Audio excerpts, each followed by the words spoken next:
దా అంటే ఇచ్చువాడు, తా అంటే అమృతత్వం.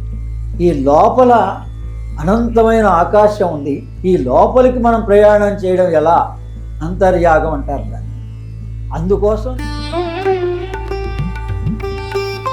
విష్ణు స్వరూపంగా దత్తాత్రేయులు, బ్రహ్మస్వరూపంగా చంద్రుడు, ఈశ్వర స్వరూపంగా దూర్వాసుడు, అలా ముగ్గురు పుట్టారు. కాశీలో పొద్దున్నే స్నానం చేసే సమయంలో దర్శనమిస్తాడు. శ్రీమదనంత శ్రీ విభూషిత అప్పల లక్ష్మి నరసింహరాజ జయ విజయీ భవ దిగ్విజయీ భవ. జయ జయ సద్గురు దత్తాత్రేయ. ఈ దత్త జయంతి రోజున ఏ విధంగా దత్తుని ఆరాధించాలి? ఇవి 14 నామాలు. భగవంతుని యొక్క కోడ్ నంబర్ ఏంటండి అని అడిగితే, శ్రీ సన్నిధి ప్రేక్షకులందరికీ దత్త జయంతి శుభాకాంక్షలు. మనందరికీ కూడా దత్తుడంటే ఎంతో భక్తి. నిజం చెప్పాలంటే మనందరికీ కూడా దత్తుడంటే ఎంతో ప్రేమ. ప్రతి క్షణము మనం దత్తుడి గురించే మాట్లాడుతుంటాం. మనతో పాటు దత్తుడు ఉన్నాడనే అనుకుంటుంటాం. ముఖ్యంగా మన శ్రీ సన్నిధి చూసినటువంటి ప్రేక్షకులు ఎవరైతే ఉన్నారో, శ్రీ సన్నిధిని ఫాలో అవుతున్నటువంటి వారు ఎవరైతే ఉన్నారో, అందులో దాదాపు అందరూ కూడా దత్తభక్తులే. అందుకనే మనం ఈ దత్త జయంతిని ఎంతో వైభవంగా జరుపుకుంటుంటాం. అయితే ఈ దత్త జయంతి రోజున ఆ దత్తుడిని స్మరించుకోవడం, ఆ దత్తుని యొక్క విశేషాలు తెలుసుకోవడం, ఆ దత్త మహత్యం గురించి తెలుసుకోవడం మనకి ఎంతైనా అవసరం. ఒకసారి మనం ఆయన్ని స్మరించుకోవడం నిజంగా మనం చేసుకున్నటువంటి పూర్వజన్మ సుకృతం. అందుకని ఈరోజు గురువుగారు శ్రీ ఆదూరి ఉదయభాస్కర్ గారు వారు ఈరోజు మన కోసం, ఎందుకంటే ఎన్నో రకాల సాధనలు, ఎన్నో రకాల విశేషాలు, ఎంతో విజ్ఞానాన్ని, ఎంతో జ్ఞానాన్ని, ఎంతో ఆత్మజ్ఞానాన్ని వారు నిరంతరం అందరికీ పంచుతూనే ఉన్నారు. కానీ దత్తుడి గురించి చెప్పడం అంటే అందరికీ కూడా ఎంతో ఇష్టం. అందుకని గురువుగారు ఎంతో ఇష్టంగా దత్తుడి గురించి, ఆ దత్త మహత్యం గురించి నేను ఎన్నో విషయాలు మీతో పంచుకోవాలని వారి యొక్క సమయాన్ని మనకు కేటాయించడం జరిగింది. మరి ఏమాత్రం ఆలస్యం చేయకుండా ఈ సత్సంగం ప్రారంభిద్దాం. నమస్కారం గురుగారు. నమస్కారం. శ్రీ సన్నిధి ప్రేక్షకులకు నమస్కారం, చాలా సంతోషం. ధన్యవాదాలు. గురుగారు, గురువు అని మనం ఇప్పుడు ఏదైతే మిమ్మల్ని సంబోధిస్తున్నానో, కానీ అందరికీ కూడా పరమ గురువు ఆ దత్తుడు. ఆ దత్తుడిని అంటే ప్రతి ఒక్కరికి కూడా ఒక టైం ఉంటుంది. మన ఇంట్లో ఉన్నటువంటి సాంప్రదాయాల ప్రకారం మనం కృష్ణుడినో, రాముడినో, వెంకటేశ్వర స్వామినో, అమ్మవారినో పూజిస్తూ ఉంటుంటాం.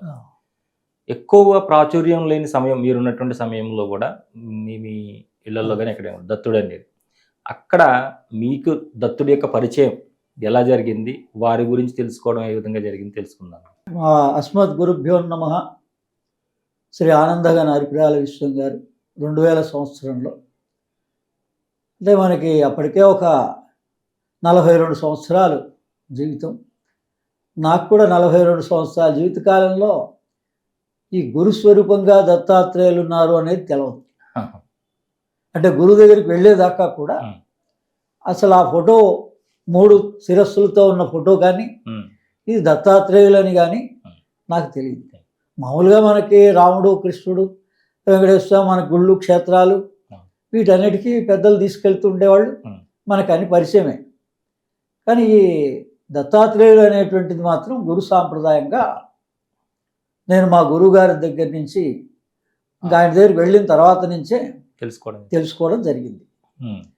చాలా వరకు మరాఠీ వాళ్ళు, నార్త్ ఇండియన్స్ విశేషంగా ఈ దత్త జయంతిని, దత్తాత్రేయులు వారిని కొలుస్తారు. మన దగ్గర టెంబే స్వామి అని వాసుదేవానంద సరస్వతి, ఆయన మరాఠీలో రాశారు ఈ దత్త చరిత్ర, గురు చరిత్రగా.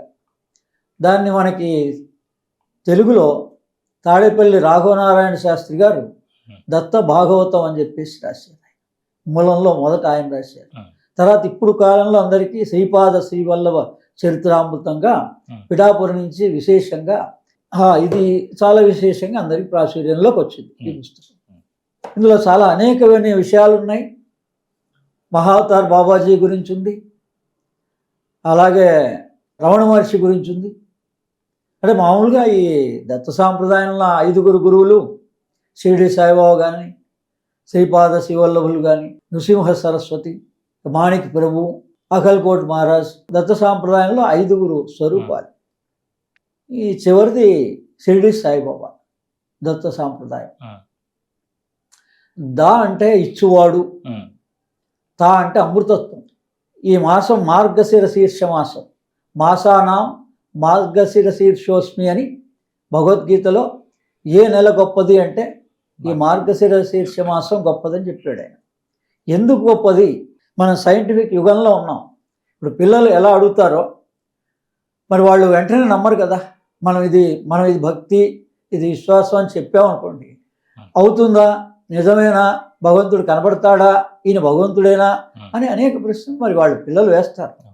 కానీ తల్లిదండ్రులుగా మనకి చెప్పగలిగే జ్ఞానం ఉండాలి. అందుకని ఏదో కేవలం రిచువలిస్టిక్గా మనం అటెండ్ అవ్వడమే కాకుండా ప్రతి విషయాన్ని సాంకేతికంగా కూడా తెలుసుకునే ప్రయత్నం చేయాలి. తెలపతి పెద్దలను అడగాలి. మనం వెళ్తుంటాం వస్తుంటాం క్షేత్రాలకి. అలాగే మనకి గురువులుగా జగద్గురువుగా ఆది శంకరాచార్యులు ఉన్నారు. అలాగే శ్రీకృష్ణ పరమాత్మ. మరి భగవద్గీత మనందరికీ ప్రామాణికమైన గ్రంథం. ఈ భగవద్గీతకి ఈ దత్త చరిత్రకి తేడా ఏంటి? మరి రెండు కూడా, ఇది జగద్గురుది, ఇది గురు సాంప్రదాయం. దీంట్లో భగవద్గీతలో ఏం చెప్తారు ఆయన? కర్మయోగం, భక్తి యోగం, జ్ఞాన యోగం. 18 అధ్యాయాల్లో 6 అధ్యాయాలు. కానీ ఇదే మీరు దత్త చరిత్రని ఇంతమంది చదువుతున్నారు కానీ గమనించరు. చాలా తక్కువ మంది. అసలు గమనించలే మనం అనకూడదు, చాలా తక్కువ మంది గమనిస్తారు. అసలు దత్తాత్రేయుల గారికి ఎందుకు వెళ్ళాలి మనం? కానీ మన ప్రార్థనలన్నీ తీయడంలో విశేషంగా పాపం సామాన్యస్తులకి కష్టాల్లో కానీ దేనికైనా సర్వదేవతా స్వరూపం 3 దేవతల్లో దత్తాత్రేయుల వారంత సులభమైన గురు స్వరూపం ఇంకొకటి లేదు. ఆయన వజ్రకవచం చదువుకోవచ్చు, సిద్ధమంగళ స్తోత్రం చదువుకోవచ్చు, ఇలా ఆయన నామస్మరణ చేసుకోవచ్చు, నామాలు ఉంటాయి. కానీ అసలు గురు స్వరూపాన్ని, గురు చరిత్రని మనం ఎందుకు పారాయణ చేయాలి? గురువు యొక్క ఆవశ్యకత ఏంటి అని అంటే, మనం ఒక క్షేత్రాన్ని కానీ ఒక భగవంతుని తెలుసుకోవడానికి కానీ సింహద్వారం వరకే ఆగిపోతున్నాం. మీ బహిర్గతమైన చేసేటువంటి కార్యక్రమాలన్నీ భగవంతుడిని చేరుకోవడానికే అందరం చేస్తున్నాం, తెలుసుకోవడానికి కానీ చూడడానికి కానీ. దాన్నే సాలోక్య, సామీప్య, సారూప్య, సాయుజ్య ముక్తి అని 4 రకాలు చెప్తారు భగవంతుణ్ణి శ్రీ విద్యా ప్రకారంగా. అందుకే అందరూ కూడా గుమ్మం దగ్గరనే ఆగిపోతున్నాం. ఎందుకు అని అంటే, మన లోపల దాకా వెళ్ళడానికి 4 ద్వారాలు ఉన్నాయి. క్షేత్రానికి ఒక 4 ద్వారాలు ఎలా ఉంటాయో, మనస్సు, బుద్ధి, చిత్తము, అహంకారం, ఈ 4 మన ఈ దేహో దేవాలయ, ఈ దేవాలయంలో భగవంతుడు ఉన్నాడు కానీ చూడకుండానే వెళ్ళిపోతున్నారు అందరు అంటున్నారు మన భక్తులు. మరి కష్టంలో ఉన్నప్పుడు భగవంతుడు కనపడుతున్నాడు, వెళ్తున్నారు అంటున్నాం. కష్టాలు తీరుతున్నాయి, సుఖంగా ఉంటున్నారు. ఎప్పుడు కష్టాలు ఉండవు, ఎప్పుడు సుఖాలు ఉండవు. కానీ మనం భగవంతుని చూడకుండానే వెళ్ళిపోతున్నాం. ఈ లోపల అనంతమైన ఆకాశం ఉంది. బయట ఆకాశం ఎంత ఉంటుందో విశాలంగా, లోపల దహరాకాశం అంటారు, అనంతమైన ఆకాశం ఉంది. ఈ లోపలికి మనం ప్రయాణం చేయడం ఎలా? అంతర్యాగం అంటారు దాన్ని. అందుకోసం గురు ఆవశ్యకతకు వచ్చింది. గురువు అసలు ఎందుకు అని అంటే, ఆ గురు చరిత్రలో జ్ఞానం మొదట బోధిస్తాడు. జ్ఞానకాండ మొదట ఉంటుంది, తర్వాత కర్మకాండ ఉంటుంది, చివరికి భక్తికాండ ఉంటుంది. మనం ఇప్పుడు ఏంటి రివర్స్లో మనందరం భక్తులు అంటున్నాం. అసలు నువ్వు భక్తి ఎలా ప్రకటించాలో, భక్తుడుగా ఎలా ఉండాలో దత్తాత్రేయులు వారు చెప్తారు. మనకి గురు చరిత్ర చెప్తుంది. ఏదైనా ఏ గురు చరిత్ర అయినా అదే వాళ్ళు జ్ఞానం ముందు బోధిస్తారు, జ్ఞానానికి ప్రాధాన్యత ఇస్తాడు, తర్వాత కర్మ. జ్ఞానం లేకుండా మనం కర్మ చేస్తున్నాం, అందుకని అనేక ఇబ్బందులకు గురవుతున్నాం. అంటే మూలం దాకా ఈ సమస్య ఎందుకు వచ్చింది అన్నది గురువు సమాధానం చెప్తాడు. మనం డాక్టర్ ఏమంటున్నాడు? లైఫ్ స్టైల్ డిసీజెస్ అంటున్నాడు, అంతే, అంతవరకే చెప్తున్నాడు. దాని రూట్ కాజ్ చెప్పడం లేదు. కానీ గురువు యొక్క బాధ్యత ఏంటి? సమూలంగా నివారణ చేయడం. మన కష్ట సుఖాలని సమూలంగా నివారణ చేసే బాధ్యత గురువుది, దత్తాత్రేయులు వారిది. దాని మూలంలోకి వెళ్తాడు. దాని మూలంలో అందుకని జ్ఞానం బోధిస్తాడు. అందుకని ఈ 4 మార్గాల్లో మనస్సు, బుద్ధి, చిత్తం, అహంకారం ద్వారా ఉమ్. ఏ ద్వారం నుంచైనా మీరు లోపల ఉన్నటువంటి భగవంతుణ్ణి దర్శించవచ్చు. ఉమ్. హృదయంలో ఉన్న భగవంతుణ్ణి. ఉమ్. ఇది చాలా సులభం. ఉమ్. అదే ఇది చెప్పడానికే మనకు గురువు కావాలి, సద్గురువు కావాలి. ఉమ్. తాను అనుభవం పొందిన గురువు అయితేనే చెప్పగలుగుతాడు. అవును. కేవలం పుస్తకం చదివినటువంటి వాడు చెప్పలేడు. అంటే మీరు గురువు గారి దగ్గరికి ఆ, మీరు వెళ్ళిన తర్వాత మొట్టమొదట వారు దత్తుల వారిని మీరు అక్కడ చూశారు. ఆ. చూసిన తర్వాత వారిని అడిగారండి వీరేంటి అసలు ఈ స్వరూపం ఏంటి? అడిగాను. ఉమ్. ఏంటంటే ఇది 3 స్వరూపాలుగా ఉంది, 3 తలకాయలతో మనిషి పుట్టాడా? ఉమ్. ఇప్పటికి కూడా ఉమ్. దాన్ని తెలుసుకోవడానికి ప్రయత్నం చేయరు ఎవరు. ఉమ్. ఇది దత్తుల వారు అనగానే 3 స్వరూపాలతో ఉంటుంది, ప్రతి దాంట్లో ఉంటుంది 3 శిరోభాగాలతోటి. కానీ మనిషి అనేవాడు అలా ఎలా పుడతాడు? ఉమ్. 3 తలలతోటి 6 చేతులతోటి పుట్టడు కదా. ఉమ్. అందుకని అత్రి అనసూయ పుత్ర దత్తాత్రేయ. అత్రి మహర్షి అడిగట, ఉమ్. ఈ మొట్టమొదటిసారిగా ఇలా ఈ స్వరూపంగా దర్శనమిచ్చారు మొదట ఉమ్. వాళ్ళిద్దరికి. ఆ. దర్శనమిస్తే దానికి దండం పెట్టి, ఉమ్. నేను ఒక్కళ్ళనే పిలిచాను, ముగ్గురు ఎందుకు వచ్చారు ఉమ్. అని అడిగిన తర్వాత, నిన్ను అనుగ్రహించడానికి మేము ముగ్గురు అనుగ్రహించదలుచుకున్నాం. ఉమ్. బ్రహ్మ, విష్ణు, మహేశ్వరులు ముగ్గురిని కూడా ఉమ్. నువ్వు అడిగినా అడగకపోయినా ఉమ్. మేము ముగ్గురము మీ ఇద్దరిని ఉమ్. అనుగ్రహించదలుచుకున్నాం. ఉమ్. అప్పుడు ఇలా ఒకే స్వరూపంలో ముగ్గురు ఉంటే మా చూసేవాళ్ళు మాకు భయం వేస్తుంది, చూసే ప్రజలకు కూడా భయం వేస్తుంది అని అడిగితే, అప్పుడు ఆయన విష్ణు స్వరూపంగా దత్తాత్రేయుడు, బ్రహ్మస్వరూపంగా చంద్రుడు, ఈశ్వర స్వరూపంగా దూర్వాసుడు, అలా ముగ్గురు పుట్టారండి. ఒక దత్తుడు అంటే ఒక స్వరూపం కాదు. అందుకని ఈ ముగ్గురు యొక్క జ్ఞానం మనం తెలుసుకోగలిగితే అప్పుడు సంపూర్ణంగా దత్తాత్రేయుల వారి యొక్క అనుగ్రహాన్ని పొందిన వాళ్ళం అవుతాం. కేవలం విష్ణు స్వరూపం దత్తాత్రేయుడు అంటే మొదటి విష్ణు స్వరూపంగా. అందుకని ఆయన మన అనుగ్రహించడానికి, దర్శనం ఇవ్వడానికి నేను అడిగా, ఎక్కడ ప్రత్యక్షం అవుతాడండి? ఎలా? కాశీలో పొద్దున్నే స్నానం చేసే సమయంలో దర్శనమిస్తాడు. కొల్హాపురిలో జపం చేస్తూ, కొల్హాపురి మహాలక్ష్మి, అందుకని మనందరి కోసం ఆయన లక్ష్మి మరి ఏం జపం చేస్తున్నారు అనేది మరి కొల్హాపురిలో జపం చేస్తారు, జపం చేస్తూ దర్శనమిస్తారు. ఆ తర్వాత మాహోర్లో ఆయనేమో భిక్షాటన చేస్తూ మధ్యాహ్నం పూట దర్శనమిస్తారు. సహ్యాద్రిలో రాత్రి శయనిస్తూ దర్శనమిస్తారు. ఈ రకంగా ఆయన 4 చోట్ల ప్రతిరోజు కూడా దత్తుల వారు దర్శన భాగ్యాన్ని భక్తులందరికీ చాలా ప్రామాణికంగా ఎంతోమంది ఆయా ప్రదేశాల్లో ఆయా సమయాల్లో దర్శనం చేసుకునే వాళ్ళు ఉన్నారు. మా విశ్వం గారికి కూడా స్వయానా దత్తాత్రేయుల వారు గిర్నార్లో ప్రత్యక్షమైనారు. అప్పుడు ఆయన ఈ దత్తమాలా స్తోత్రం అని కూడా రాశారు. ఆ బీజాక్షర మంత్రాలను కూడా మాకు అందరికి ఉపదేశించారు, అనేక మంత్రాలని. నేను కూడా 2 పుస్తకాలుగా వాటిని రాయడం జరిగింది. ఈ దత్తాత్రేయ శ్రీ గురుతత్వ సాధన ఇదో పుస్తకం, ఇంకోటి కూడా 2017లో ఒకటి, 2021లో ఒకటి, 2 పుస్తకాలుగా రాశా. శ్రీ దత్తతత్వ సాధన, గురుతత్వ సాధన అని 24 పేజీల్లో పీడిఎఫ్గా అందరికీ అవైలబుల్ ఉంది. ఏ సాధకులైనా కూడా దీన్ని చక్కగా చదువుకోవచ్చు. దానిలో ఉన్న మంత్రాలని గురుముఖత సాధన చేయొచ్చు, వాళ్ళు ధన్యులు అవ్వచ్చు.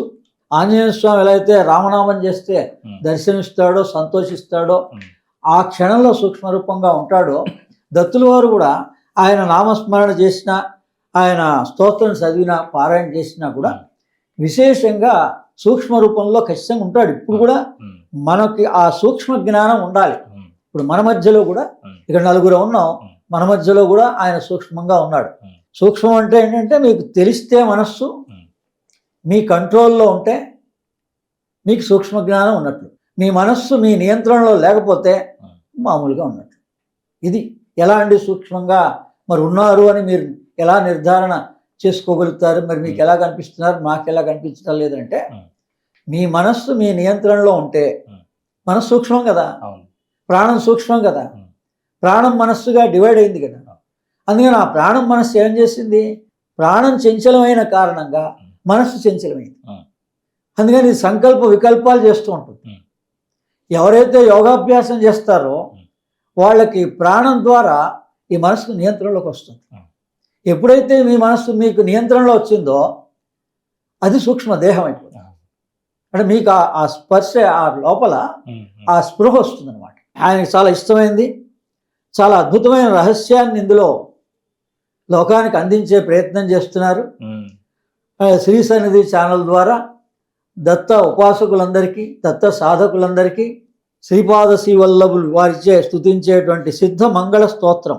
శ్రీమదనంత శ్రీ విభూషిత అప్పల లక్ష్మి నరసింహరాజ జయ విజయీ భవ దిగ్విజయీ భవ శ్రీమదకండ శ్రీ విజయీ భవ శ్రీ విద్యాధరి రాధ సురేఖ శ్రీరాఖీధర శ్రీపాద జయ విజయీ భవ దిగ్విజయీ భవ శ్రీమదకండ శ్రీ విజయీ భవ మాతా సుమతి వాత్సల్యామృత పరిపోషిత జయ శ్రీపాద జయ విజయీ భవ దిగ్విజయీ భవ శ్రీమదకండ శ్రీ విజయీ భవ సత్య ఋషీశ్వర దుహితానందన బాపనార్యసుత శ్రీచరణ జయ విజయీ భవ దిగ్విజయీ భవ శ్రీమదకండ శ్రీ విజయీ భవ సవితృకాటక చయన పుణ్యఫల భరద్వాజ ఋషి గోత్ర సంభవ జయ విజయీ భవ దిగ్విజయీ భవ శ్రీమదకండ శ్రీ విజయీ భవ దోచోపాతి దో లక్ష్మీ గణ సంఖ్యాబోధిత శ్రీచరణ జయ విజయీ భవ దిగ్విజయీ భవ శ్రీమదకండ శ్రీ విజయీ భవ పుణ్యరూపిణి రాజమాంబసుత గర్భపుణ్యఫల సంజాత జయ విజయీ భవ దిగ్విజయీ భవ శ్రీమదకండ శ్రీ విజయీ భవ సుమతి నందన నరహరి నందన దత్తదేవ ప్రభు శ్రీపాద జయ విజయీ భవ దిగ్విజయీ భవ శ్రీమదకండ శ్రీ విజయీ భవ పీఠికాపుర నిత్య విహార మధుమతి దత్త మంగళ రూప జయ విజయీ భవ దిగ్విజయీ భవ శ్రీమదకండ శ్రీ విజయీ భవ. ఈ స్తోత్రం పఠించిన చోట సూక్ష్మవాయు మండలం నందలి సిద్ధులు అదృశ్య రూపంలో సంచరించుచుందురు. సాక్షాత్ సిద్ధులే సంచరిస్తూ మనకి సూచన చేస్తారు. మన కష్టాలకి, మన దుఃఖాలకి ఈ స్తోత్రాలు పఠించడంలో శోకం నివారణ అవుతుంది. అందుకని దీంట్లో రహస్యం ఏంటంటే, ఈ ఒక్క చరణం మీకు బాగా మనస్సు పట్టుకొని ధారణ చేయగలిగితే మీ జీవితం ధన్యమవుతుంది. భగవంతుడు గొప్పనా, భగవత్ తత్వం గొప్పనా అంటే భగవత్ తత్వమే ఉంది, ఉన్నది తత్వమే. మీరు దాన్ని భగవంతుడని పేరు పెట్టుకోవచ్చు, మీరు నమ్మచ్చు, కొంతకాలం తర్వాత నమ్మకపోవచ్చు. మన అవసరాలు, మన కష్టాలు తీరితే నమ్ముతాం, తీరపోతే లేడంటాం. మీరు ఉన్నా లేకపోయినా శాశ్వతంగా ఉన్నది ఏంటి అని అంటే తత్వము. అందుకని ఆ భగవత్ తత్వాన్ని ప్రబోధించడానికే ఇంతమంది గురు సాంప్రదాయంలో వాళ్ళు అనేక మంది అనేక రూపాలుగా బోధించేది ఏంటి అంటే భగవత్ తత్వం. అందుకని దీన్ని ప్రచారం చేయడానికి ఈ దత్త చరిత్రలో, దత్త భాగవతంలో ప్రామాణికంగా రాశారు. 1,25,000 మంది భూమండలంలో ఈ సిద్ధులు కావచ్చు, గురువులు కావచ్చు, ఆధ్యాత్మిక పరువులు కావచ్చు, ఆ ఆత్మలు ప్రవేశిస్తాయి. ఆ గురువు యొక్క, భగవంతుని యొక్క ఈ తత్వం అనేటప్పటికల్లా తెలుస్తుంది మనకి. అది 26 తత్వాలుగా, 24 తత్వాలుగా, 36 తత్వాలుగా, 32 తత్వాలుగా ఉంటుంది ఈ సృష్టి అంతా కూడా. అందుకని ఈ తత్వాలే సూక్ష్మంగా ఆయా జీవుల్లో ప్రవేశిస్తారు. వాళ్ళ సాధన బట్టి, వాళ్ళ సిద్ధిని బట్టి, వాళ్ళ చక్ర శుద్ధిని బట్టి. వాళ్ళ చక్రాలు ఎంత శుద్ధి అయితే మనలోనే వచ్చి మనకు ఆ ప్రేరణ కలిగిస్తారు. అందుకని ఇక్కడ దోచోపాతి దో లక్ష్మీ గణ సంఖ్యాబోధిత శ్రీచరణ, ఈ ఒక్క చరణం రాత్రి పగలు, రాత్రి పడుకోబోయేటప్పుడు స్మరిస్తూ పడుకోండి. మీకే స్వప్నంలో దర్శనం. ఎప్పుడైనా దేవతలు కానీ గురువులు కానీ ఎప్పుడు దర్శనమిస్తారండి అంటే, మన క్షేత్రాలకు వెళ్తుంటాం, నిద్ర చేయండి అని అన్నారు. ఎందుకు నిద్ర చేయమన్నారు? మీ ఇష్టదేవతా స్వరూపం మీకు దర్శనమిస్తుంది స్వప్నంలో. ఎందుకంటే దర్శనమివ్వడానికి దానికి మన పాపపుణ్యాలతో సంబంధం లేదు. అందరికీ, సర్వమానవాళికి కూడా దర్శనం భాగ్యం జరిగి తీరుతుంది. అందుకని దాన్ని దోచోపాతి దో లక్ష్మి అని ఆయన భిక్ష చేస్తూ దత్తులు వారు ఒక లక్ష్మీ స్వరూపంగా ఉన్నటువంటి ఆవిడ్ని రోజు భిక్ష చేసేవాళ్ళు 2 చపాతీల కోసం అని. కానీ అక్కడ పేరేముంది? దో చౌపాతి దేవ్ లక్ష్మి. దో అంటే 2. ఇక్కడ ఏముంది రహస్యం అంతా? సంఖ్యాబోధిత శ్రీచరణ. నేను కోడ్ వర్డ్లో పాస్వర్డ్ లాగా నంబర్ కోడ్లో పెట్టాను రహస్యాన్ని, మీరు గ్రహించండి. అందుకని గురువు ఆవశ్యకత వచ్చింది. ఇది మామూలు చదువుతారు అందరూ, కోట్లల్లో కూడా చదువుతున్నారు సిద్ధమంగళ స్తోత్ర పారాయణ. కానీ మరి గురువు ద్వారా ఉపదేశం అంటే ఇది. ఇప్పుడు అందరికీ ఉపదేశమే. దో అంటే 2, చౌ అంటే 4, పతిదేవ్ అంటే 9 ఈశ్వరుడిని, లక్ష్మి అంటే 8 ప్రకృతి నంబరు. అందుకని ఇది శ్రీపాద శ్రీవల్లభ చరితామృతంలో 129వ పేజీలో దో చౌపాతి దో లక్ష్మి అనే వ్యాఖ్యకి వివరణ కూడా రాయబడింది. ఈ 2, 4, 9, 8 అనున్నది శ్రీపాద శ్రీవల్లభుల వారి యొక్క వారు సూచించేటువంటి సంఖ్య. అందుకని దత్తాత్రేయుల వారి యొక్క సంఖ్య ఏంటండి, భగవంతుని యొక్క కోడ్ నంబర్ ఏంటండి అని అడిగితే 2, 4, 9, 8. మన దేహంలో వెన్నుముకను ఆనుకొని పైనుంచి బ్రహ్మరంధ్రం నుంచి మూలాధార పర్యంతం పూసలు ఉంటాయి. ఎన్ని పూసలు ఉన్నాయి అంటే 33 పూసలు ఉంటాయి. దాన్ని సైన్స్గా తీసుకున్నారు. వాళ్ళకి 33 లెక్కకి సమానమైనవి. ఇందులో కూడా మనకి 2, 4, 9, 8, 9, 2 కలిపితే 11. ఏకాదశ రుద్రులు, తర్వాత ద్వాదశ ఆదిత్యులు, 4, 8 కలిపితే ఎంత? 12. ద్వాదశ ఆదిత్యులు, ఏకాదశ రుద్రులు, 8 అంటే అష్ట వసువులు, 2 అంటే అశ్విని దేవతలు. కానీ ఇంకా అత్యంతమైన రహస్యం ఇది గురుముఖత సాధన వల్ల, తపస్సు వల్ల నాకు కలిగినటువంటి అనుభవం. 33 కోట్ల దేవతలు అన్నారు. కోటి అంటే సమూహం, 33 కోట్ల అణువులు ఉన్నాయి లోపల. ఈ 33 ఈ ప్రధానమైనటువంటి దేవతా స్వరూపాలు ఏకాదశ రుద్రులు, ద్వాదశ ఆదిత్యులు, అష్ట వసువులు. వీటన్నిటికన్నా ప్రధానమైనవి అశ్విని దేవతలు. అసలైన వాళ్ళు డాక్టర్లు. అంటే ఈ దేవతలకే మరి వాళ్ళకు కూడా వైద్యం చేసేటువంటి వాళ్ళు. అంటే మనకు పగలు రాత్రి మన ఈ జగత్తంతా కూడా సూర్యుడు చంద్రుడు వల్ల జరుగుతుంది, కాలమానం ప్రకారంగా జరుగుతోంది కదా. ఈ పగలు రాత్రిని ఎవరు క్రియేట్ చేస్తున్నారు? అశ్విని దేవతల వల్ల పగలు రాత్రి సంభవిస్తోంది. అందుకని వాళ్ళని సంధ్యావందనంగా మనం అందరికీ వందనం. ఇప్పుడు ఇదే స్తోత్రాన్ని ఉదయం సాయంత్రం కూడా సంధ్యావందన సమయంలో చదువుకుంటే అద్భుతమైన ఫలితాలు వస్తాయి. అందుకని ఈ నంబర్ని బాగా గుర్తుపెట్టుకొని ఇంకా మీరు ఎంత అన్వేషిస్తే మీకు అంత రహస్యాలు ఈ 2, 4, 9, 8లో సాధకులందరికీ అనుగ్రహ ప్రాప్తి కలుగుతుంది. దత్తాత్రేయుల వారి యొక్క అనుగ్రహ ప్రాప్తి కలుగుతుంది. అవును గురుగారు. అంటే ఇప్పుడు మీరు తెలుసుకున్న తర్వాత దత్తుడికి ఒక మూల మంత్రం ఉంటుంది, లేదా దత్త అనుగ్రహం కోసం కొన్ని బీజాక్ష మంత్రాలు ఉంటాయి. మరి అవన్నీ కూడా ఏ గ్రంథం నుంచి తీసుకోవడం జరిగింది? మీరు ఈ గురుతత్వ సాధనలో వారిని పొందుపరచడం జరిగింది గురుగారు? ఇది చెప్పాను కదా, దత్త మా గురువు యొక్క అనుగ్రహంతో ఈ దత్త చరిత్ర పారాయణ చేయండి, దత్త భాగవతం పారాయణ చేయమని చెప్పారు. ఆయన తాడేపల్లి రాఘవనారాయణ శాస్త్రి గారు రాసిన దాంట్లో అందులో ఒక సప్తాక్షరి బీజ మంత్రాన్ని రహస్యంగా రాయడం జరిగింది.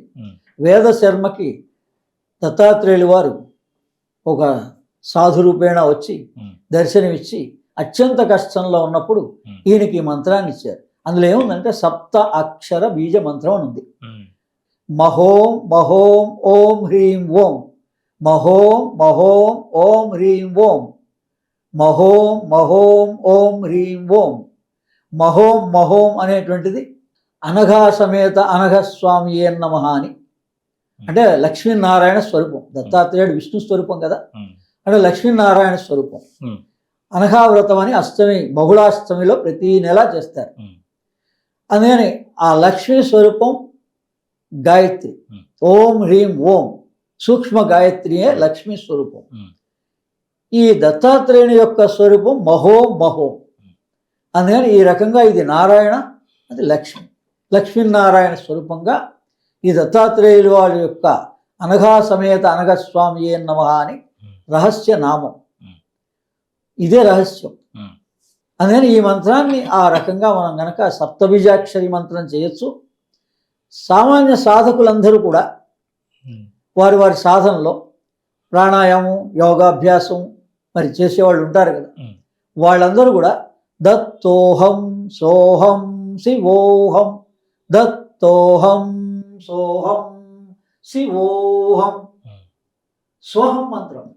ఈ సోహమే సహస్రార పూజ. మనం ఎందుకు సహస్రారం చేస్తున్నాము? సహస్ర, అందులో అవే బీజాక్షరాలు ఉన్నాయి. వాటినే సోహం హంస, హంస సోహం అంటారు. అందుకని ఈ రహస్యాలన్నీ కూడా పురుష సూక్త, స్త్రీ సూక్తాల్లో ఉంటాయి.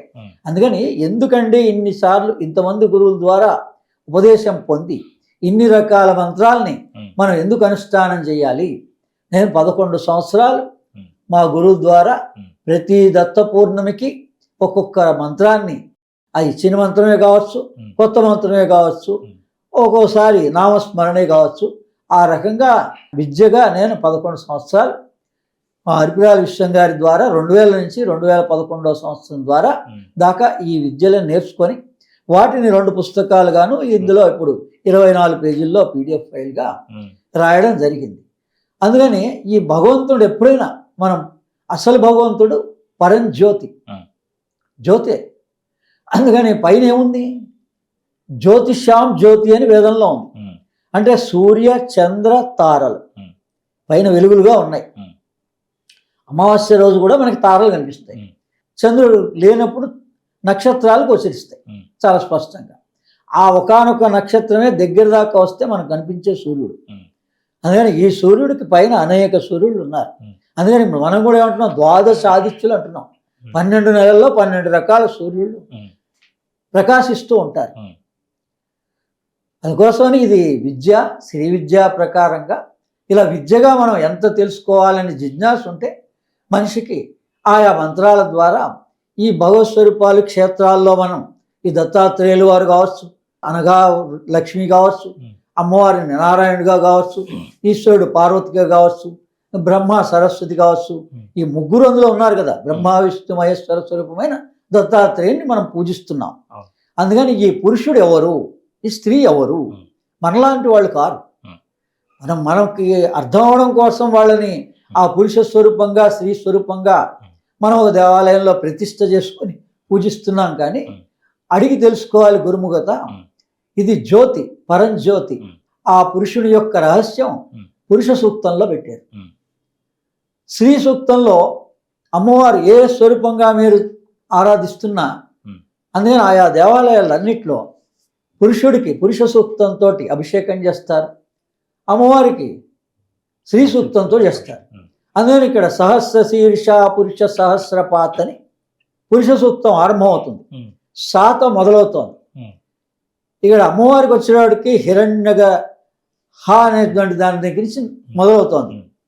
హిరణ్యవర్ణాం హరిణీం సువర్ణరజతస్రజాం చంద్రాం హిరణ్మయీం లక్ష్మీం జాత వేదో మమావహ అని శ్రీ సూక్తం మొదలవుతోంది. అంటే ఏం చూపిస్తోంది అది? హ స, ముందు స, సో, నువ్వు శ్వాస నీకు సో అని వెళుతోంది, హమ్ అని వస్తోంది. ఇది ఋషులు మొట్టమొదటిగా దర్శించారు.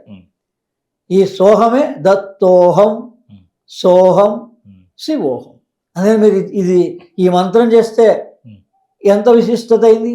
పురుష సూక్తంతో, స్త్రీ సూక్తంతో మీరు ఆయా దేవతా స్వరూపాలని ఆరాధించినంత ఫలితం వస్తుంది.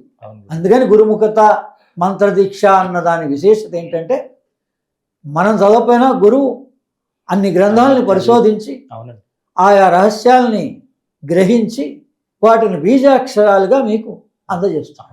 అంటే గురుగారు, ఇప్పుడు ఈ దత్త జయంతి రోజున దత్త భక్తులందరూ కూడా ఏ విధంగా దత్తుని ఆరాధించాలి, ఏ విధంగా ఆయన్ని ఉపాసన చేయాలి? పార్వతికి పరమేశ్వరుడు ఉపదేశించినటువంటి చతుర్దశ దత్త నామావళి దత్తభక్తులు ప్రతిరోజు ప్రాతకాలంలో కీర్తింపబడదగినది.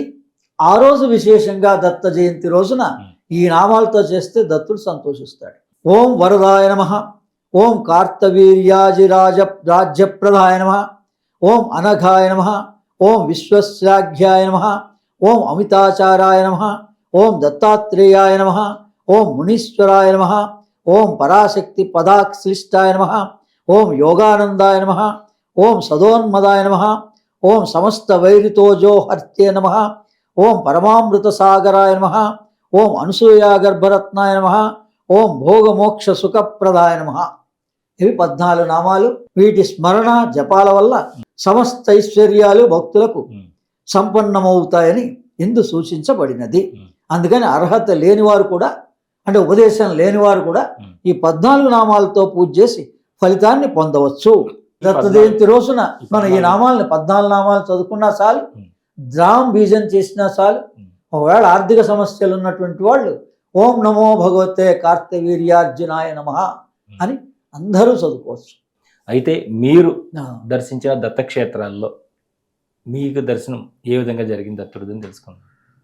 నేను మా గురువుగారి ద్వారా గానగాపూర్ వెళ్ళాను. అక్కడ దత్తుల వారి దర్శనాన్ని ఆ ఔదంబర వృక్షం దగ్గర చుట్టూ కూర్చొని అందరూ పారాయణ చేస్తుంటారు, ఈ దత్త పారాయణ. అక్కడ మా గురువుగారు స్వయంగా ఆ చెట్టులో ఒక తేజస్వరూపాన్ని దర్శింపజేయించారు. సూక్ష్మంగా అన్నాం కదా, అందుకని పరజ్యోతి. ఇప్పుడు అలాగే ఇక్కడ తులజా భవాని, ఆ తులజా భవాని దగ్గర కూడా మా గురువుగారు తీసుకెళ్ళి, మన లోపల స్వరూపం ఉంటుంది, దానికన్నా ముందు మనకి ఒక చెట్టు కనిపిస్తుంది. అది ఎప్పటి నుంచో అనాది కాలం నుంచి ఉన్నదన్నమాట.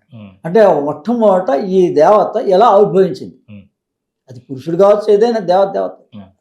అదే అది పైనుంచి ఆకాశం నుంచి మనకి మెరుపులు, వర్షం వచ్చినప్పుడు ఉరుములు మెరుపులు ఎలా అయితే మెరుస్తూ ఉంటాయో ఒక తేజస్వరూపం ఆ చెట్టులో వచ్చి ఆవిర్భవించింది. ఎవరమ్మ నువ్వు అంటే అవి తులజా భవాని. ఆ తర్వాత దాన్ని ఆ స్వరూపంగా చిత్రీకరించి ఒక విగ్రహంగా ప్రతిష్ఠ చేసుకున్నారు. అందుకని ఎప్పుడైనా ఎక్కడైనా కూడా ఒక తేజస్సుగా దర్శనమిస్తారు వాళ్ళు, ఆయా దేవతా స్వరూపాలు. అందుకని గానగాపూర్ వెళ్ళాం, తర్వాత కురవపురం వెళ్ళాం, తర్వాత పిఠాపురం వెళ్ళాం. ఈ రకంగా ఇక్కడ మన దగ్గర ఉన్న 3 క్షేత్రాలు కూడా దర్శించాను నేను.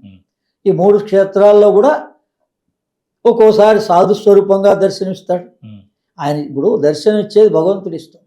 ఆయన ఈ రూపంగా ఈ క్షణంలో ఇవ్వాలని మనం, అలాగే కావాలని మనం కోరక్కర్లే. కానీ ఆ దర్శనం అయిన తర్వాత మనకు తెలుస్తుంది, అయ్యో అయిపోయిందని.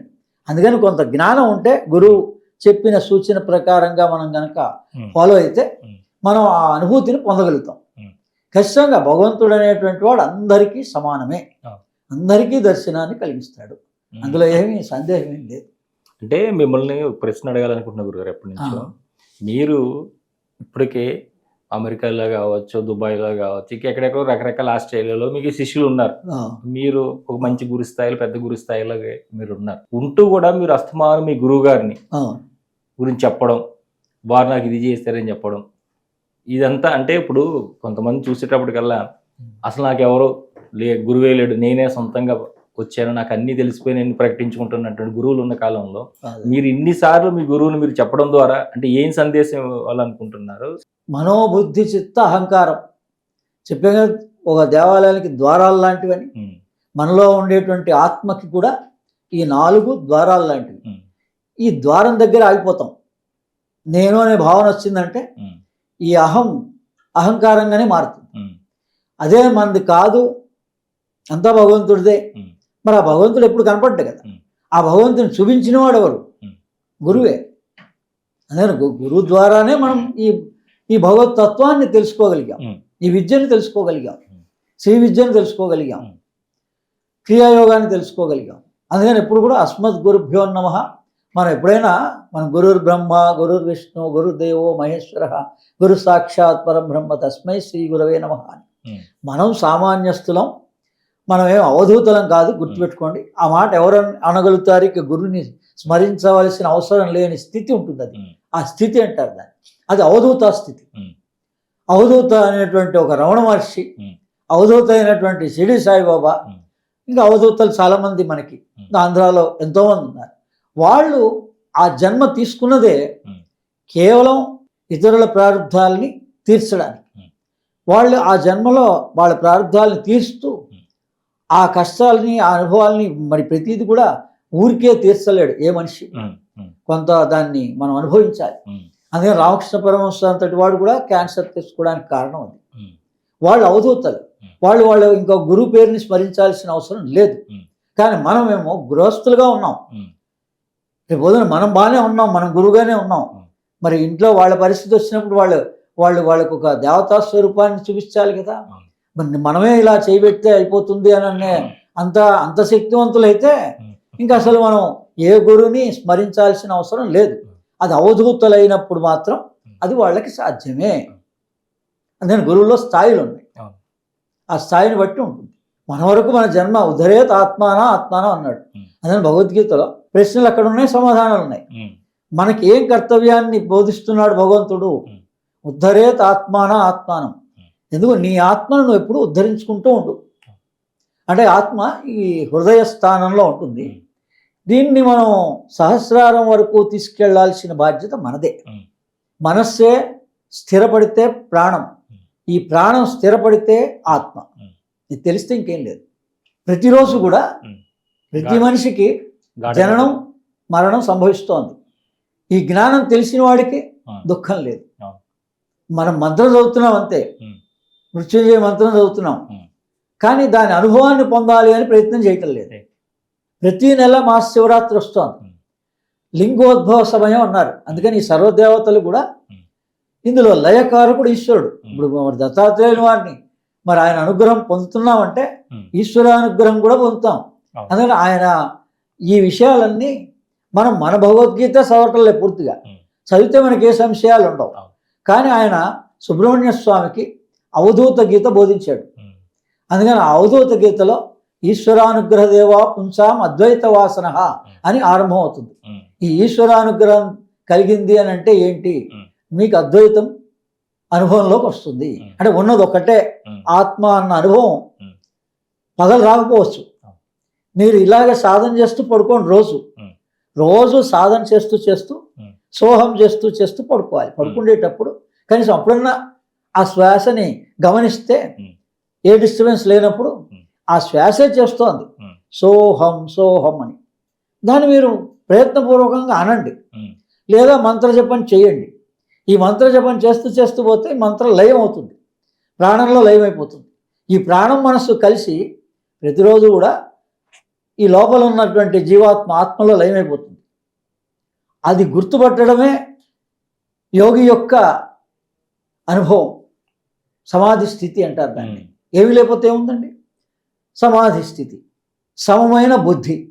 అప్పుడు బుద్ధి వికసిస్తుంది మనకి. మనం ఇప్పుడేం చేస్తున్నాం?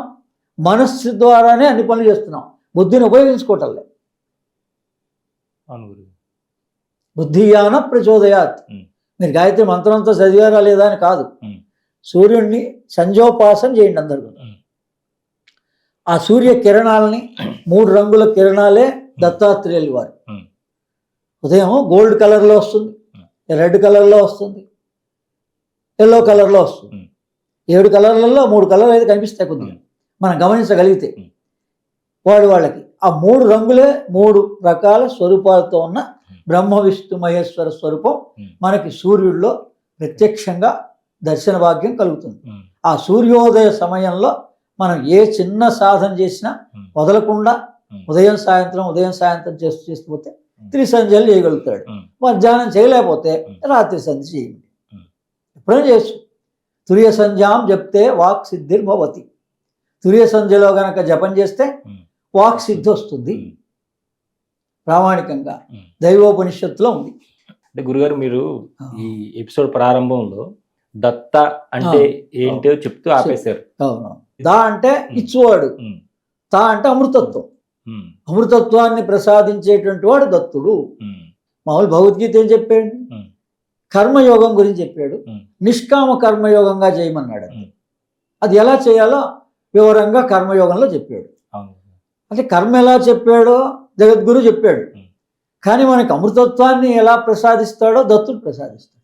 భగవద్గీత ఏదైతే బోధించిందో దాని వెనక నుంచి గురు చరిత్రలో ఉన్నది. అందుకని ఈ 2 అవినాభావ సంబంధం.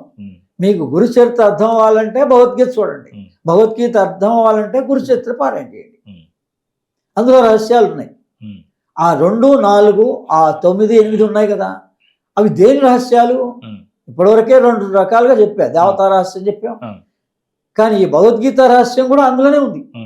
2వ అధ్యాయం సాంఖ్యయోగం, 4వ అధ్యాయం జ్ఞానయోగం, 9వ అధ్యాయం రాజవిద్య రాజగుహ్య యోగం, 8వ అధ్యాయం అక్షర పరబ్రహ్మ యోగం. అక్కడ చూడండి, నంబర్ ముందు నుంచి వెనక్కి పెట్టాడు. అదే ఆదిశంకరాచార్యులు అందుకని జగద్గురు అవసరం ఎందుకు వస్తుందండి అంటే, ఈ రహస్యం జగద్గురు అయితేనే చెప్తాడు, మామూలు గురువు చెప్పలేడు. ఆయన ఏం చెప్పాడు? హృదయం లాంటిది అన్నాడు. భగవద్గీతకు కూడా హృదయం ఉంటుంది, ప్రతిదానికి హృదయం ఉంటుంది మనకున్నట్లే. శ్రీకృష్ణుని హృదయం ఎక్కడుంది? పూరి జగన్నాథులో ఇప్పటికి కూడా ఈ హృదయ స్పందన మాకు కనిపిస్తోంది అని ప్రామాణికంగా చెప్తున్నారు. అందుకని ఆ నారాయణుడి యొక్క హృదయం, ఈ శ్రీకృష్ణుడి యొక్క హృదయం, భగవద్గీత హృదయం 4వ అధ్యాయం అని ప్రామాణికంగా ఆదిశంకరాచార్యులు వ్యాఖ్యానం రాశారు. అందుకని ఈ 2, 4, 9, 8లో 4వది హృదయం, సాంఖ్యయోగం 2వది. అందుకని ఆ సాంఖ్యయోగంలో అశోచ్యానన్న శోచత్వం అని 2వ అధ్యాయంలోని 11వ శ్లోకం సాక్షాత్ భగవంతుడు ఉవాచ, భగవాన్ ఉవాచ అన్నటువంటి శ్లోకం, ఒక్క శ్లోకం పట్టుకుంటే చాలు. అందుకని ఆ 2వ నంబర్ సూచించాడు అక్కడ. ఈ రహస్యం దత్తభావ దాంట్లో చూపించాడు. మరి ఇప్పుడు ఎంతమంది చదివేవాళ్ళు చదువుతున్నారు? మరి ఆ శ్లోకాన్ని ఎందుకు పట్టుకోలేదు? అందుకని ఆ 2వ అధ్యాయంలోని 11వ శ్లోకం పట్టుకోవచ్చు, ఒక్క శ్లోకం చాలు. అలాగే 4వ అధ్యాయంలోని మొదటి శ్లోకం చాలు. ఇమం వివస్వతే యోగం ప్రోక్తవాన్ అవ్యయం. ఇన్ని రకాల పేర్లు ఇప్పుడు మనం యోగం ధ్యానం అంటే 200 రకాలు పెట్టుకుంటున్నాం, బాగానే ఉంది. కానీ ఇవన్నిటికీ మూలం ఎవరు? సూర్యుని యొక్క విజ్ఞానమే, సూర్య నమస్కారమే. మరి అది చిన్నప్పటి నుంచే బాల్యంలో పిల్లలందరికీ నేర్పించుంటే, ఆ సూర్య విజ్ఞానం సంధ్యావందనం నేర్పించుంటే ఈ సూసైడ్స్ ఉండవు, కష్టాలు ఉండవు, ఎవరికి టెన్షన్స్ ఉండవు. ఈసారి పాస్ కాలేదు, నెక్స్ట్ టైం పాస్ అవుతాడు. మనం ప్రతిసారి మొదటిసారి ఉత్తీర్ణులు అవుతున్నామా? అవటం లేదు కదా, జీవితం అంతా అంతే. అందుకని దీన్ని రహస్యం అంతా ఎక్కడుందండి? సూర్యుడు, సూర్యోపాసన, సూర్య విజ్ఞానం, గాయత్రి విజ్ఞానం, పేర్లు ఎన్ని రకాలుగా పెట్టినా సంధ్యోపాసనలో ఉంది ఈ రహస్యం అంతా. అందుకని అది జ్ఞాన యోగంలో మొదటి శ్లోకంలోనే రాశాడు. అలాగే దీని తర్వాత ఏమన్నాడు? 9వ దాంట్కి వెళ్ళమన్నాడు. 9వలో ఏముంది? రాజవిద్య రాజగుహ్య యోగం అని ఉంది. ఆ గుహ్యం ఏమిటి అని గురువుని అడగాలి. ఇదే నీవు హృదయంలోకి ఎలా ప్రవేశించాలో ఈ సోహం సాధన చేసుకో, ఓంకార సాధన చేసుకో అని చెప్తాడు. అందుకని గురుపదేశం అంటే చాలా షార్ట్కట్గా అందరికీ విశ్వవ్యాప్తంగా ఎలా చేయొచ్చండి అంటే ఓంకార సాధనే ఉపదేశం, సోహం సాధనే ఉపదేశం. దానికి కొంత ఇలా ప్రామాణికంగా సబ్జెక్ట్ వైజ్గా వాళ్ళకి కనుక అండర్స్టాండ్ చేస్తే ప్రతివాడు రాత్రి పడుకోబోయేటప్పుడు హాయిగా ప్రశాంతంగా, ఇంకా అన్నీ మర్చిపోవాలి కదా, ఒకసారి మర్చిపోలేడు. మీరు ఎప్పుడైతే శ్వాస మీద ధ్యాస రాత్రి పడుకోబోయేటప్పుడు పెట్టండి, కానీ అన్నీ చేయాలి. సర్వదేవతా స్వరూపాలని 33 దేవతా స్వరూపాలని కూడా మనం నమస్కారం చేయాలి, దేన్ని వదలకూడదు. అనే 2, 9, 2, 4, 9, 8లో సర్వ రహస్యాలు ఉన్నాయి. 8వ అధ్యాయంలో 8 అక్షర పరబ్రహ్మ యోగం, ఓంకారమే అక్షర పరబ్రహ్మ యోగం. క్షరము అంటే నాశనం అయ్యేది. మరి ఈ దేహంలో ఏది నాశనం కాదు, దేహం ఉన్నప్పుడే పరిశీలించాలి. ఎంతోమంది వెళ్ళిపోతున్నారు, వస్తున్నారు. మళ్ళీ మనం ఏమంటున్నాం? ఎవరన్నా పిల్లలు పుట్టంగానే అవి తాతగారే పుట్టాడు, ఈ అమ్మమ్మే పుట్టింది, మరి నువ్వే మళ్ళీ చెప్తున్నావు వాళ్ళు మళ్ళీ తిరిగి జన్మించారని. పునర్జన్మ ఉంది అని తెలుసుకుంటున్నాం. భగవద్గీత ఏం చెప్తుంది? 2 చెప్తుంది, పునర్జన్మ సిద్ధాంతం, కర్మ సిద్ధాంతం. నిష్కామంగా కర్మ చేయి, నీకే గొడవ లేదు అని చెప్తుంది. పునర్జన్మ ఉంది, ఈ జన్మతోటి అయిపోదు, నువ్వు ఈ జన్మలో కొంత పుణ్యం చేసుకో, అది మళ్ళీ వచ్చే జన్మలో వస్తుంది. యోగం ఇంతలో చేసుకో, ఆ యోగం కంటిన్యూ అవుతుందని చెప్తుంది. అందుకని ఆ చెప్పిన దాన్ని మనం ఎలా తీసుకోవాలి? ఈ దేహం ఉన్నప్పుడే కనుక మీరు ఈ యోగాన్ని పాటిస్తే, యోగం అన్నంత సులభం ఇంకోటి లేదండి. నేను 20 సంవత్సరాల్లో క్రియాయోగంలో, శ్రీ విద్యలో అన్నీ తెలుసుకున్న తర్వాత ఈయన పిలిచేవాళ్లే ఉండాలి, కానీ ప్రతి పౌర్ణమికి ఈ విజ్ఞానాన్ని వాళ్ళకి ఉచితంగా వాళ్ళు గురుదక్షిణ చెల్లించారా లేదా అది వాళ్ళ ఇష్టానుసారం. వాళ్ళు ఏదైనా చెల్లిస్తే దాని పుస్తకాల రూపేణా మనం ఈ స్తోత్ర విజ్ఞానంతో మొదలుపెట్టినవి రాస్తూ రావచ్చు. ఎవరికైనా పౌర్ణమి అమావాస్య ఆ 2-4 ఇచ్చాడు కదా మరి దత్తాత్రేయుడు. ముందు ఇంత చెప్పినటువంటి వాడిని నేను పాటించాలి, నాకు చెప్తున్నాడు ఆయన. అవును, నువ్వు నియమాన్ని పాటించు అని. ఏంటి అంటే 24 ఏంటి అంటే 12 అమావాస్యలు, 12 పౌర్ణములు. సాధకుడు అనబడేటువంటి వాడు, గురువు అనబడేటువంటి వాడు లోకానికి మేలు చేయాలి. మన కోసమే కాకుండా కనీసం 15 రోజులకు ఒక రోజు లోకం కోసం అని మనం మేలు చేయాలి. ప్రతి పౌర్ణమి, ప్రతి అమావాస్య ఊపిరినంత వరకు మనం ఇతరులకు సహాయం చేయడానికి మనమంటూ ముందు మనస్సు సంక్రమిస్తే ఎవరైనా పిలుస్తారు. ఎవరు పిలవకపోతే మన దగ్గరికి నలుగురు పిలిచి వాళ్ళకి చెప్పచ్చు. అందరం కూడా దత్త జయంతిని సెలబ్రేట్ చేసుకుంటున్నాం. మరి దత్త జయంతి ప్రత్యేక సందేశం ఏదైనా మా ప్రేక్షకులకి? అందరూ కూడా ద్రామ్ అనే బీజాక్షరాన్ని ఈ నా స్తోత్ర విజ్ఞానం అనే పుస్తకంలో ఈ ద్రామ్ సాధన కూడా రాశారు. అందుకని ఎలా చేయాలండి అంటే ఇలా నాభిని చూస్తూ ద్రామ్ 1, ద్రామ్ 2, ద్రామ్ 3, ముందు శ్వాస 3 సార్లు దీర్ఘంగా పీల్చి వదిలి ద్రామ్ 1, ద్రామ్ 2 అంటే ఈ చూపుడు వేళ్ళని ఎప్పుడైనా అందరు సాధనలు ఏం చెప్తారు, నా మనస్సు నిలకడగా లేదండి అంటారు. మీ మనస్సు ఎవరి చేతిలో ఉంది? మీ చూపుడు వేలు చేతిలో ఉంది. నేను అని ఏది పెట్టి చూపిస్తున్నారు? మీరు ఎక్కడ చూపిస్తే మీ మనస్సు అక్కడికి వెళ్ళిపోతుంది. అందుకని మీరు ఎక్కడ సాధన చేయదలుచుకుంటే అక్కడ స్పర్శించాలి ఈ 2 వేళ్లతో. ఈ నాభి ఎప్పుడు కూడా దేహానికి సెంటర్ పాయింట్ నాభి. అందుకని అక్కడ ద్రామ్ 1, ద్రామ్ 2, ద్రామ్ 3 అలా మీరు చేయగలిగి ఓపుకుంటే 108 సార్లు చేయండి. ఇక అంతసేపు తల ఉంచలేమండి అంటే 25 సార్లు 4 సార్లు చేసుకోండి. చేసుకున్నాక మళ్ళీ వెనక్కి తిరిగి ఈ వెనకాల ఈ నాభికి ఎగ్జాక్ట్గా బ్యాక్ సైడ్ పాయింట్ దగ్గర ఈ చూపుడు వేళ్ళని పెట్టండి. పెట్టి ఇలా పెట్టి ద్రామ్ 1, 2, 3, 4 అని 25 సార్లు చాలు. ఇదేమో 108, అది 25. అందుకని ఇది 25 సార్లే చేసుకుంటే అది 5-6 సార్లు చేసుకొని దాన్ని 4 భాగాలు కట్ చేసుకొని ఒక్కోసారి కొన్నిసార్లు చేసుకొని ఎప్పుడు కూడా మీరు ఏ సాధన చేస్తున్నా మళ్ళీ లేని నరాలు పట్టుకుపోయి మళ్ళీ ఈ సాధన గురువుగారు చెప్పారు ఇలా చేయమన్నారని మళ్ళీ డాక్టర్ దగ్గర పోయే అవసరం రాకూడదు. అదే ద్రామ్ బీజ సాధన సర్వులు చేసుకోవచ్చు. సాధనలో కొంత పరిపక్వత చెందిన వాళ్ళు దత్తోహం సోహం శివోహం అని చేసుకోవచ్చు. చాలా సంతోషం గురుగారు. ఎందుకంటే ఈ దత్త జయంతి సందర్భంగా మీకు మీ గురువు గారు అందించినటువంటి ఎన్నో దత్త రహస్యాలు, అలాగే బీజాక్షర సహితంగా 7 బీజాక్షర సహితంగా ఉన్నటువంటి మంత్రం ఇచ్చారు. అదేవిధంగా ద్రామ్ బీజాక్షరంతో ఏ విధంగా వారు సాధన చేసుకోవాలి అనేది కూడా, ఎందుకంటే ఇలాంటి రహస్యాలు ఎవరు కూడా ఏ గురువు కూడా ముందుకు వచ్చి చెప్పరు. కానీ మీరు ఎంతో ధైర్యం చేసి అందరికీ అందించాలనే ఉద్దేశంతో మీరు ఈ రోజున ఈ కార్యక్రమంలో ఇవన్నీ చెప్పడం జరిగింది. నిజంగా చాలా చాలా కృతజ్ఞతలు గురుగారు. నమస్కారం. అందరికీ దత్త జయంతి శుభాకాంక్షలు. సాక్షాత్ దత్తులు వారే, ఏకముఖి దత్తాత్రేయులు వారే మహావతార్ బాబాజీ. ఆయన యొక్క అనుగ్రహంతో ఆయన దర్శన భాగ్యాన్ని 2 సార్లు చేసుకున్నాను 12 సంవత్సరాలు నిరీక్షించి. 25 సంవత్సరాల్లో 12 సంవత్సరాల తర్వాత కుర్తాళంలో పొదిగై గుహల్లో అక్కడ అగస్త్యుల వారి గుహలో ఆ బాబాజీ యొక్క స్వరూపం ఉంటుంది.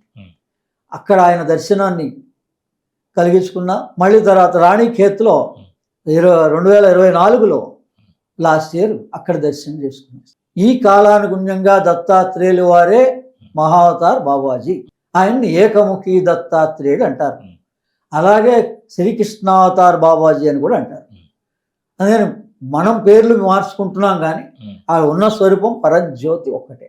ఆయన అనుగ్రహంతో ఈరోజు ఈ మంత్రాన్ని కానీ ఈ సాధనని కానీ ఇవన్నీ ఇవ్వగలిగే వాక్ శక్తిని ప్రదానం చేసినటువంటి వాళ్ళు పరమ గురువులే. వారికి ధన్యవాదాలు. ఇంతవరకు ముఖ్యంగా ఈ దత్త జయంతికి దత్తభక్తులమైనటువంటి మనందరం కూడా చేసుకోవాల్సినటువంటి విశేషమైనటువంటి సాధనలు. ఇది ఎక్కడ మనకి దొరికేవి కాదు, ఏ గురువు కూడా మనకు వచ్చి చెప్పేది కూడా కాదు. గురువుగారు మనందరం కూడా చరితార్థులు అవ్వాలని, మనందరం కూడా ఆ దత్త కృపతో ఆ భగవంతునికి అనుసంధానం అవ్వాలని ఇదంతా కూడా మనకు తెలియజేయడం జరిగింది. గురువుగారికి కృతజ్ఞతలు తెలియజేసుకుంటూ మరొక ఇంటర్వ్యూ మళ్ళీ కలుసుకుందాం. అంతవరకు చూస్తూనండి శ్రీ సన్నిధి టీవీ. నమస్కారం.